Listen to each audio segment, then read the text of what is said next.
In this preview of General Hospital, I think Michael's latest move could be one of the most calculated schemes we've seen from him in a while. From the way these spoilers are unfolding, it looks like he may be deliberately manipulating the situation to push Willow closer to Chase, whether they realize it or not. To me, the most interesting part is that Willow's feelings for Harrison Chase don't seem completely buried. There are hints that she still wonders what her life might have looked like if she had never let him go. The problem, of course, is that Chase is now married, making him completely off-limits. And if Willow needed another reminder of that fact, Brooklyn Quartermain already delivered one. Brooklyn made it crystal clear that she will not tolerate any interference in her marriage. Her warning to Willow was direct, and it established a very clear boundary moving forward. That's why I was wondering if Willow is about to walk straight into a trap without realizing it. According to the spoilers, Michael may find a way to get Willow to the Quartermain mansion before steering her toward the boathouse under some convenient excuse. I suspect the explanation could involve the children or some other seemingly innocent reason. Whatever the setup is, it appears Michael is carefully positioning everyone exactly where he wants them. At the same time, Chase is expected to take a swim in the lake, which leads to an unexpected encounter with Willow. The scene seems designed to create maximum awkwardness. Willow reportedly runs into Chase just as he emerges from the water, leaving the two of them standing uncomfortably close together. Considering Brooke Lynn's recent warning, I think Willow's immediate reaction will be panic rather than romance.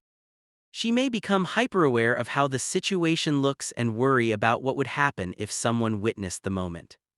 Ironically, Brooke Lynn may not be the person who catches them. The bigger complication could come from Tracy Quartermain. Spoilers indicate that Tracy witnesses something she strongly disapproves of and quickly takes action. Based on the timing, it certainly sounds possible that she sees Willow and Chase together near the boathouse. If that prediction is correct, Tracy may immediately assume there is more happening than a simple chance encounter. I can easily imagine her confronting Chase and accusing him of crossing a line with his ex-wife. From Tracy's perspective, even an innocent interaction could look suspicious under the circumstances. What makes the situation even more fascinating is that Chase may genuinely believe nothing inappropriate is happening. He could argue that Tracy is overreacting and that the meeting was completely accidental. The real twist, however, is that neither Chase nor Willow may realize they are being manipulated. If Michael is truly orchestrating these encounters behind the scenes, then he is effectively creating opportunities for suspicion, misunderstandings, and growing tension. Whether his plan succeeds remains to be seen, but I think it's becoming clear that he has a larger agenda. And if these spoilers are any indication, Michael is far from finished. The upcoming episode suggests he still has more tricks in store, which could make this storyline even more explosive as it develops. As I look ahead to the first week of June on General Hospital, I think the story is shaping up to be one of the most emotional and suspenseful stretches we've seen in a while. The search for Rocco Falconry takes center stage, while multiple families find themselves pushed to their limits. At the same time, secret agendas, shifting alliances, and dangerous choices threaten to change everything. What stands out to me the most is the desperation surrounding Rocco's disappearance. Lulu Spencer is completely overwhelmed by fear and uncertainty, and it feels like she's running out of options. While Carly Spencer tries to keep hope alive, it appears that Sonny Corinthos becomes the person who takes the most decisive action. With Brick investigating, Sonny seems determined to bring answers to both Lulu and Dante Falconry.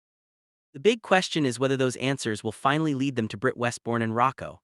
I was also intrigued by Sonny's involvement with Pascal. Everything appears connected to the larger mystery, and Sonny's efforts to get Pascal talking could become a turning point. When Laura Collins and Sonny seek information from Lucas Jones, things seem straightforward at first. However, Lucas may accidentally reveal more than he should when he's around Jen Sidwell. To me, that sounds like the kind of mistake that can create major consequences down the road. Meanwhile, deep within Windermere, another dangerous storyline continues to unfold. Pascal knows that an old friend from the Five Poppies is trapped below and searching for an escape route. Jocelyn Jax initially struggles to convince Pascal to help her, but by week's end she appears ready to change tactics. I think this could signal a major shift in her storyline, especially if her new approach proves more effective than her first attempt. The family drama involving Michael Corinthos, Willow Tate, and Brooklyn Quartermain also seems poised to escalate. Michael remains focused on his own agenda, manipulating situations to gain an advantage. However, he may be underestimating Brooklyn, who has already taken steps to protect herself and confront Willow. From my perspective, this conflict feels far from over, and every move one side makes is likely to trigger an even stronger response from the other. Another storyline that caught my attention involves Alexis Davis. She delivers what is described as happy news, which immediately raises questions about whether it concerns Brooke Lynn and Harrison Chase and their hopes for adoption. If that's the case, it could provide one of the few bright spots in an otherwise tense and emotional week. Elsewhere, tensions continue to rise across Port Charles. Nina visits Brennan at Turning Woods and later makes her loyalties unmistakably clear. She also attempts to reason with Willow, suggesting that she may find herself caught between competing interests once again. There are also several intriguing developments that could have ripple effects throughout the canvas. Dante opens up to Elizabeth while Elizabeth herself makes a confession. Carly demands answers and fiercely defends Lulu. Tracy receives advice from Rick, but soon finds herself unhappy with what she discovers. Chase receives an offer and later clashes with Tracy directly.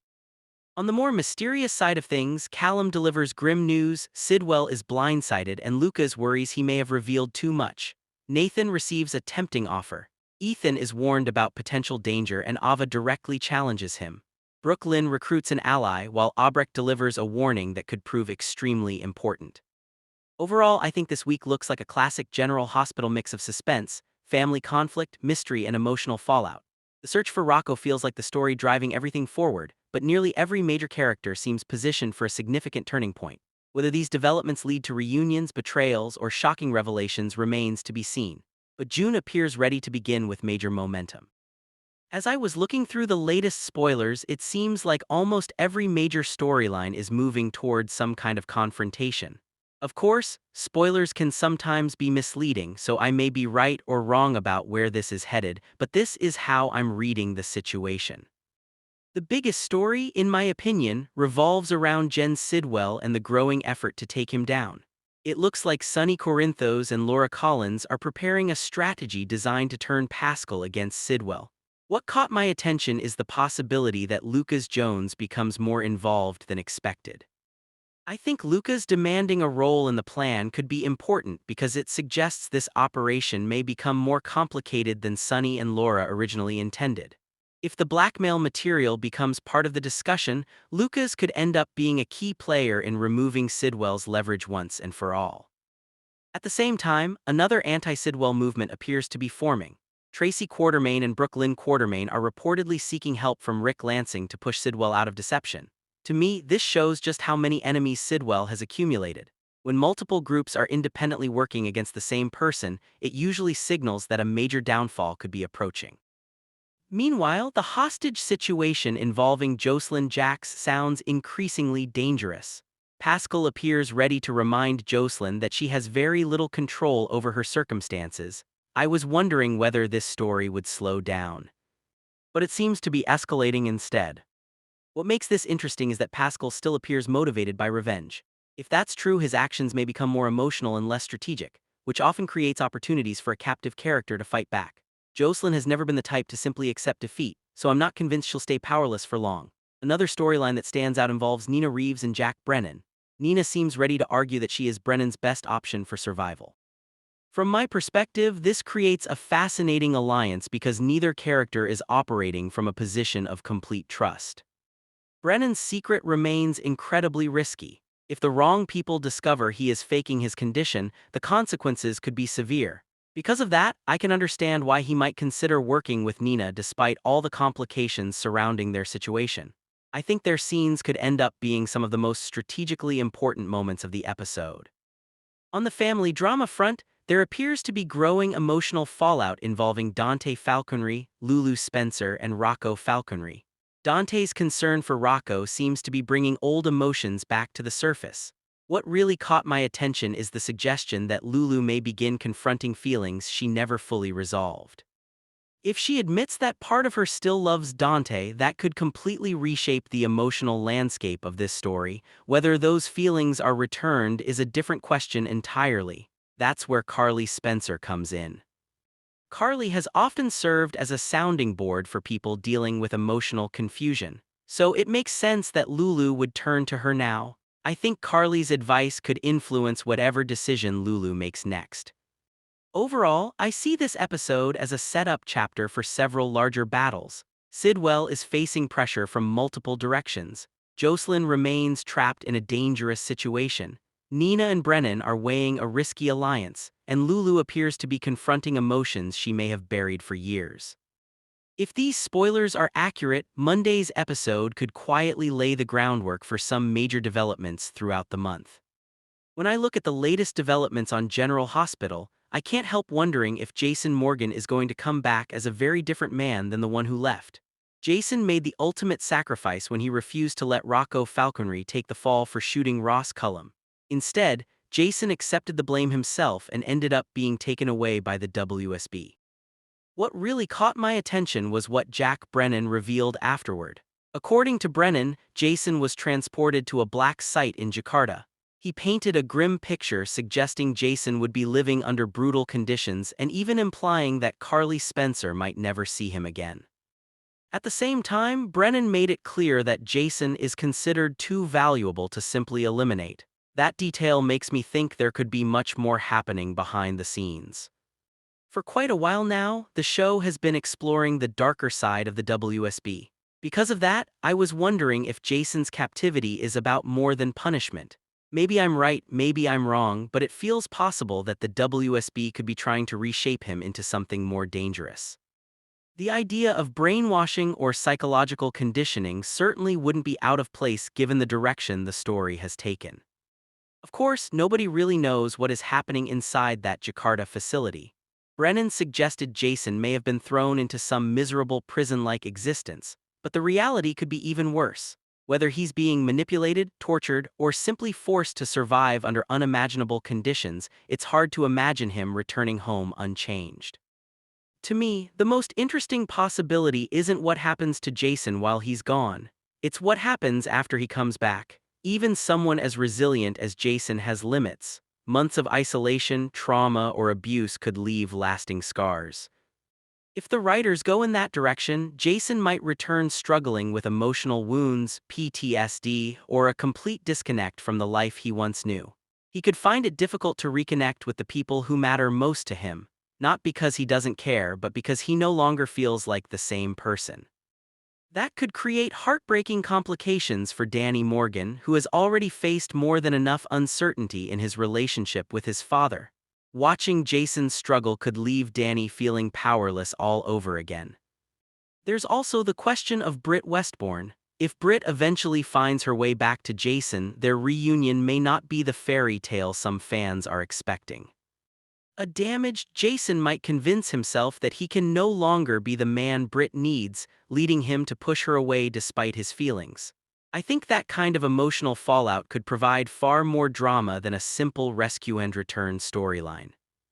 Instead of bringing back the familiar stone-cold Jason, the show could introduce a version of him who is struggling to find his place in the world again. If that happens, his comeback won't just be about survival. It'll be about identity, recovery, and whether the people who love him can reach the man he used to be. As summer approaches, I'm expecting plenty of twists surrounding Jason's return. Whether the WSB has fundamentally changed him or he's simply carrying the weight of everything he endured, it feels increasingly likely that his next chapter will come with some major surprises. I have to say, this episode felt like several separate storylines quietly moving into place before a much bigger storm.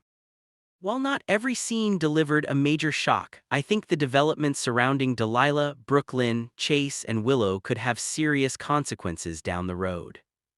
The investigation into Delilah continued as Ava and Alexis tried to gather information from Apollo. Right from the beginning, Alexis reminded Ava that they needed to be careful and subtle, which immediately told me they were walking into a situation where people might be holding back information. Apollo initially appeared unhelpful. He described Delilah as friendly but distant and claimed he knew very little about her despite having worked with her. To me, that felt suspicious. Characters rarely insist they know nothing unless they are hiding something or protecting someone. Ava seemed to reach the same conclusion. Rather than accepting defeat, she shifted tactics and started talking business. Once money entered the conversation, everything changed. Apollo suddenly remembered he might have something useful after all. Then came the real surprise. Apollo handed over a photograph of Delilah and Ethan was standing beside her with his arm wrapped around her. I didn't expect Ethan to be connected to this mystery so directly.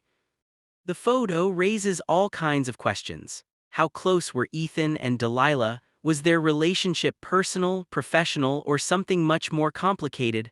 I think this revelation could place Ethan at the center of a storyline that has been building in the background for quite some time. Meanwhile, Tracy crossed paths with Ethan and quickly learned about his failed effort to secure fake passports for Lulu and Rocco. Rather than letting him dwell on the setback, Tracy immediately focused on the future. What stood out to me was how quickly she identified another use for Ethan's talents. When he jokingly asked whether the assignment would be legal, Tracy's reaction said everything. Soon enough, she revealed her actual mission, helping Brooke Lynn and Chase protect their adoption plans. Ethan agreed to help, and I think this could be an important role for him. He has always been a character who operates comfortably in gray areas, which makes him uniquely qualified to deal with obstacles that more traditional Port Charles residents might struggle to handle. On another front, Michael spent much of the episode observing Brooke Lynn. At first, the conversation seemed harmless enough. He questioned her recent behavior, her constant involvement with Trina, and the way she kept herself occupied. But the more Brooke Lynn talked, the more convinced Michael became that something wasn't adding up. After she left, Michael made a phone call that completely changed the tone of the story. His statement that he had finally figured out how to solve his problems immediately signaled trouble. That trouble arrived in the form of Jacinda. During their conversation, Michael laid out what appears to be a dangerous strategy. He believes Brooke Lynn was the driver involved in the accident, and he sees that information as a weapon. What shocked me most was the way Michael connected everything back to Chase and Willow. According to his theory, exposing Brooke Lynn's secrets would destroy the image Chase has of his wife. Michael believes Chase sees the world in black and white, and discovering that Brooke Lynn is flawed could shatter their marriage. Even more concerning, Michael seems convinced that this fallout will somehow push Chase toward Willow. Whether that prediction turns out to be accurate remains to be seen. But the fact that Michael is actively trying to manipulate events is what caught my attention. He isn't simply waiting for the truth to come out. He appears determined to engineer a specific outcome, and that outcome could devastate multiple lives at once. If Michael's plan succeeds, Brooke Lynn could lose Chase, Chase could lose trust in his marriage, and Willow could become entangled in another scandal that threatens her standing and influence. I may be right or wrong, but I think the biggest takeaway from this episode is that several characters are now operating with hidden agendas. Ava and Alexis are uncovering secrets about Delilah. Ethan has unexpectedly become part of that mystery. Tracy is quietly building her own strategy, and Michael is setting a plan in motion that could explode across Port Charles. For me, the photograph of Ethan and Delilah was the immediate shock, but Michael's growing obsession with exposing Brooke Lynn may end up having the most dramatic consequences in the long run. Sometimes the most dangerous storylines aren't the ones built around hidden mysteries. They're the ones driven by characters who believe they're justified in manipulating everyone around them. I think this entire stretch of the story is really showing how many relationships are hanging by a thread. And to me, Willow's situation feels like one of the most complicated. When I look at Willow and Chase, I can understand why Chase isn't shocked to hear that Willow is overwhelmed. He seems less interested in judging her and more focused on keeping her from making a rushed decision. What stood out to me is that Willow has finally reached a point where she's admitting something she probably should have acknowledged a long time ago. She believes marrying Drew was a mistake. In her mind, the marriage was built on the wrong foundation, and now she's questioning whether either of them was truly in love. I was also struck by how much guilt Willow is carrying. She practically paints herself as the villain of her own story, convinced that she has benefited from Drew's suffering and made choices she can't justify. Yet even while she's drowning in self-blame, she admits that if Drew were healthy, she would end the marriage immediately. Chase's response is interesting because instead of telling her what to do, he encourages her to trust herself. He reminds her that he still believes in her, even when she clearly doesn't believe in herself. Then comes the moment that changes the atmosphere completely. As Willow and Chase share an emotional hug, Brooke Lynn Quartermain arrives and witnesses it from outside. At first, the conversation seems harmless enough. They discuss Alexis's search for Phoebe and talk about Willow's work situation, but Willow's discomfort says everything. The real fireworks happen after Chase leaves. Brooklyn makes her position crystal clear. From my perspective, this isn't even a warning anymore, it's a threat. She essentially tells Willow that if she gets anywhere near her husband again, there will be consequences. That confrontation feels like it's setting up another major conflict down the road. Meanwhile, the situation involving Portia Robinson and Curtis Ashford continues to spiral. Portia is furious over Curtis attacking Isaiah Gannon, especially because his actions have already created professional fallout. She had to spend her morning arranging surgery elsewhere for a young patient, and she places that responsibility directly on Curtis. Curtis, however, refuses to back down. He believes Gannon brought this on himself and insists that whatever was said justified his reaction. What really caught my attention is how personal this argument becomes. Curtis doesn't just want distance from Gannon, he doesn't want him involved in his child's life at all. Portia immediately pushes back. She points out that if Curtis wants to start drawing those kinds of boundaries, then she could easily argue that Jordan Ashford should be kept away as well. Curtis rejects the comparison, but Portia isn't interested in letting him control the narrative. She reminds him that she sought comfort from Gannon because she wasn't getting the love or support she needed from her own husband. To me, that's the moment where the conversation stops being about Gannon and starts being about the collapse of their marriage. Curtis acknowledges that both of them played a role in destroying the relationship, but Portia is still angry at what she sees as his complete lack of compassion. When Curtis suggests Gannon may have destroyed evidence, Portia fires back with a brutal reminder. Curtis is the one facing legal trouble. She even makes it clear she would testify about his actions if necessary. That feels like a line that may be impossible to come back from. On another front, Carly Spencer and Valentin Cassadine find themselves at a crossroads. Carly is hurt and frustrated because Valentin once again seems ready to drop everything for Anna Devane. With her daughter missing and Sidwell becoming an even bigger threat, Carly feels abandoned at a time when she needs support the most. What I find interesting is that Carly's frustration isn't really about one decision, it's about what that decision represents. She realizes she can't fully rely on Valentin because Anna will always hold a special place in his life. That realization leads Valentin to conclude that he has overstayed his welcome and he decides to leave. Before he can go far though, Charlotte Cassadine arrives carrying her own guilt. She blames herself for Rocco Falconry running away. Carly reassures her that she isn't responsible for someone else's choices and Valentin backs that up. He promises Charlotte that he'll help find Rocco and encourages her to stay out of the situation. After Charlotte leaves, the mood shifts dramatically. Valentin thanks Carly and both of them acknowledge that they were unfair to each other. Carly admits she had no right to dictate the terms of whatever relationship they have. She also recognizes that she can't resent Valentin for loving Anna. But then Valentin says something that completely changes the conversation. He asks what happens if he actually wants Carly to have expectations. He tells her that she has helped keep him alive in more ways than one, and even though he doesn't know what the future holds, he wants her beside him through it all. To me, that confession feels like the emotional payoff of everything that came before. After all the tension, misunderstandings, and uncertainty, the walls finally come down. Carly's response says more than words ever could as she leans in and kisses him, bringing the entire storyline to a powerful and romantic turning point. I keep thinking there has to be another reason beyond pure grief that Jens Sidwell couldn't bring himself to open and read his son's autopsy report. The more I think about it, the more I wonder if those results could contain the very clue that exposes who really killed Marco Rios.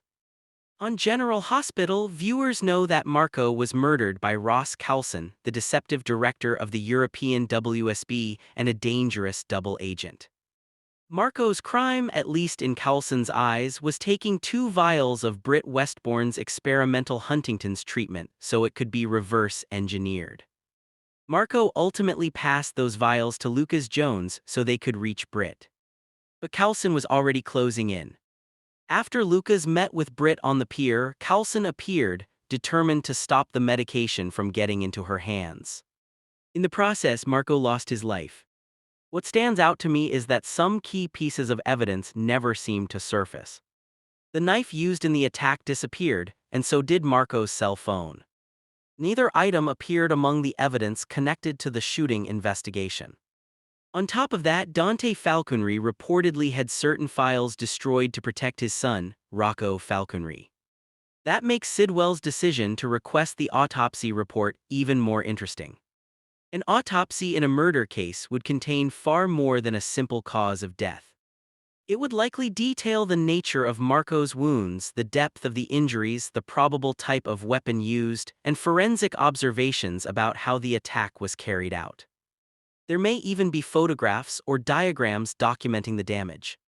Because this was clearly a homicide, forensic specialists would almost certainly have examined the wounds closely enough to make educated conclusions about the knife itself. And that's where things get interesting. I wonder if the report contains a detail Sidwell would instantly recognize. Maybe the knife used in the murder wasn't just any knife. Perhaps it was a unique weapon connected to Callum in some way. It's even possible the blade came from a collection once housed at Windermere or from somewhere within Sidwell's own sphere of influence. If the wound patterns point to a distinctive type of hunting knife or a rare blade, that could be the clue that changes everything. What makes this theory even more intriguing is that Callum may have believed he covered his tracks perfectly. Yet sometimes the smallest forensic detail becomes the one piece of evidence a killer overlooks.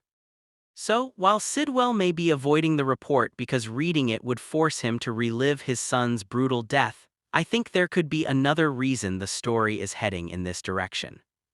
The autopsy results may hold the key to identifying Marco's killer. If Sidwell finally gathers the courage to read every page, he might discover that the evidence has been pointing at his own boss all along. And if that happens, the fallout could be enormous. I think there's an interesting shift happening with Jacinda Bracken's arc on General Hospital, and to me, it feels like she's standing right at the edge of another major reinvention. I was wondering at first whether her move into Nina Reeves' orbit was going to be her stable phase. But the more I look at it, the more it feels like just another temporary stop in a life that keeps getting reshaped by other people's chaos. Jacinda, in my view, did get something meaningful out of that connection with Michael Corinthos helping her land a position under Nina Reeves at Crimson. I think that moment mattered because it wasn't just about employment. It was about being pulled out of her previous life and into something that looked more respectable, more stable. But I didn't realize how quickly that upgrade could start feeling like another pressure cooker. Working under Nina doesn't seem like an easy landing spot at all. I get the sense that Nina's ongoing emotional turbulence, especially everything tied to Willow Kane, creates a workplace environment where stress just leaks everywhere. And I was wondering if the writers are slowly setting up Nina to project that tension outward, with Jacinda becoming the closest and easiest target. It wouldn't be the first time Crimson became less of a career opportunity and more of an emotional battlefield. To me, Jacinda's discomfort feels like it's building toward a breaking point. Even if this job is better than what she did before, it still doesn't feel like something she can fully grow into. I think the story is deliberately showing us that she's capable of more than just surviving difficult environments. She might actually need a space that feels like her own. That's where Christina Corinthos Davis comes in, and I think her timing in the story is almost too perfect to ignore. Christina has reopened Charlie's Pub, and from everything we've seen, it's been a success in a way that feels warm and community-driven rather than corporate and stressful. I was wondering if that is intentional. Crimson feels tense and reactive, while Charlie's Pub feels alive and grounded. But of course, Christina isn't staying. With medical school calling and her move across the country looming, I think there's an emotional gap forming in that space already. And to me, that raises the obvious question, who is going to carry Charlie's Pub forward once she's gone? I think that's where Jacinda's path starts to get interesting again. I was wondering if Christina might see what Jacinda is going through with Nina and recognize that she needs an exit before she burns out completely. It actually feels very in character for Christina to extend a lifeline in the form of opportunity rather than sympathy. So I can imagine Christina suggesting that Jacinda take over Charlie's pub. And honestly, I think Michael would likely support that idea too, especially after seeing Jacinda during the reopening. She didn't just show up. She seemed genuinely at ease there, even singing and connecting with the atmosphere in a way that felt natural, not forced. To me, that moment matters because it hints at where Jacinda actually belongs, or at least where she might start rebuilding herself. Charlie's Pub isn't just another job. It feels like a reset button. I think the writers might be using it as a way to gently steer her away from Nina's orbit without making it feel like a dramatic fallout. And then there's Christina herself, who is clearly stepping into a new chapter, but not without emotional weight. I was wondering if her farewell isn't just about leaving Port Charles physically, but also about closing smaller personal connections that mattered more than she expected. Her bond with Jacinda in particular feels like one of those understated threads that never fully became romance, but still carried emotional significance. Maybe I am wrong, but I think that's exactly why the writers kept that almost romance energy unresolved. It makes the goodbye feel more layered, less about endings and more about paths quietly diverging. So in the end, I think Jacinda's next move might not be a dramatic exit or scandal-driven shift. It could simply be a quieter pivot, leaving behind Crimson's pressure and stepping into something that feels more like her own rhythm at Charlie's Pub. I think the May 29th episode of General Hospital quietly shifted into something much darker than it first appeared. To me, what started as a simple investigation into Delilah's past slowly turned into a chain reaction that no one in that circle seems fully prepared for. Ava Jerome and Alexis Davis arriving in New York felt, on the surface, like a routine digging up old history moment. They went to the Hammett Gallery looking for answers about Delilah's former employer, Apollo. At first, Apollo did exactly what you'd expect. He played it cool, acted like there was nothing important to share, like Delilah was just another employee who passed through. But I was wondering if that calm was always going to hold. Because in these stories, it rarely does. The moment Apollo thought he had redirected the conversation, he reached out to Ethan Lovett and updated him. That alone told me this wasn't just a casual background check. There was already a network of secrets quietly reacting in real time. Still, everything changed the second Ava brought up the Quartermain name, something Alexis had clearly warned her to avoid. In my view, that slip wasn't just careless, it was the spark that changed the temperature of the entire encounter. Apollo suddenly remembered more. Or maybe he chose to remember more. He uncovered a photograph from Delilah's time at the gallery, and that's where things really tightened. Standing beside Delilah in that image was Ethan Lovett. And they didn't look like coworkers. They looked like a couple with history, possibly unfinished and emotionally loaded. And I think that's the part that reframes everything we thought we knew about Ethan. While Ava and Alexis were tracing Delilah's past in New York, Ethan Lovett was quietly securing a very different position in Port Charles. He attached himself to Tracy Quartermain, working as a fixer in her plan to protect Harrison Chase and Brooklyn Quartermain's adoption process for baby Phoebe. On paper, it looks like a job. But to me, it feels more like positioning. Ethan inserting himself exactly where he needs to be to stay close to Phoebe while maintaining control over his own hidden agenda. Tracy, in her usual calculating way, believes she's hearing someone to remove obstacles. What she doesn't realize is that Ethan may have needed this arrangement just as much as she did. And then the deeper layer comes in. The history between Ethan and Delilah.